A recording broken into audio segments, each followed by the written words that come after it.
à tous, j'espère que vous allez bien. Bienvenue dans une nouvelle rubrique de la bibliothèque de poche. Je vous souhaite une excellente année 2021. J'espère que vous avez passé d'excellentes fêtes et que l'année à venir sera meilleure que la précédente.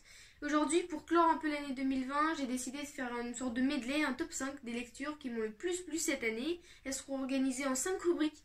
Il y aura le livre classique, le livre émotion, le livre découverte, le livre qui appartient à la littérature étrangère et enfin la BD. Alors le livre que j'ai décidé de présenter en premier, donc c'est le livre classique, c'est Les Nuits Blanches de Dostoïevski.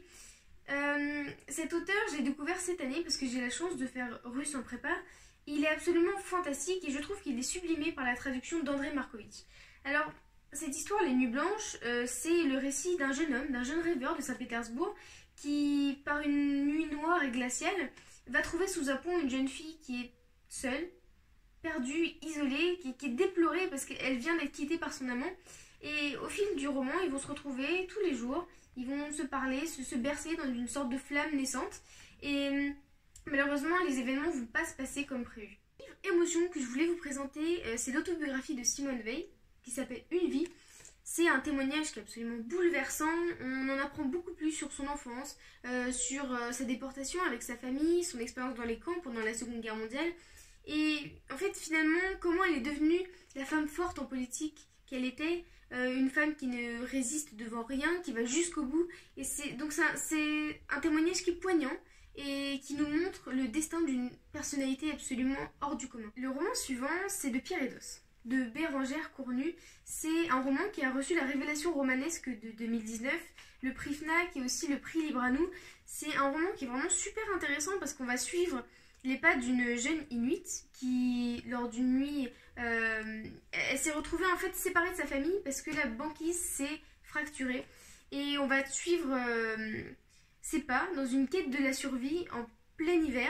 Et elle va rencontrer des animaux dangereux, mais elle va aussi rencontrer des personnes qui vont l'aider.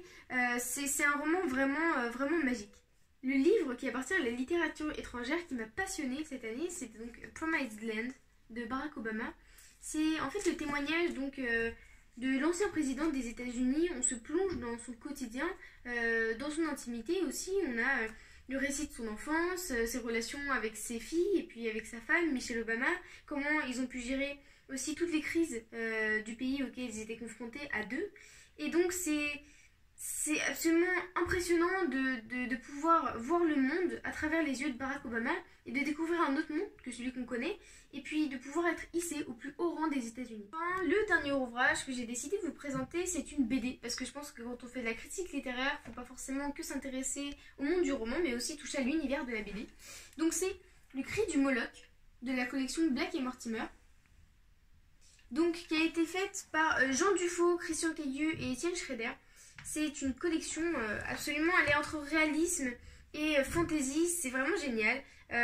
C'est l'histoire de deux enquêteurs qui sont sous le contrôle de la royauté anglaise et qui vont devoir à la fois faire face à leur ennemi juré qui s'appelle Ulrich et à la fois des événements paranormaux qui vont contrôler la ville et qui vont réduire à néant l'humanité.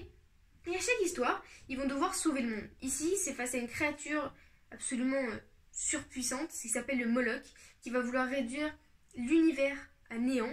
Et donc, ils vont devoir s'allier à leur ennemi juré pour sauver la Terre. J'espère que cette vidéo vous aura plu, que le petit résumé vous auront donné l'envie de lire un de ces 5 livres, ou plusieurs. Je vous souhaite de nouveau une super année 2021, que tout se passe bien. Et puis, on se retrouve de nouveau très vite pour une prochaine vidéo.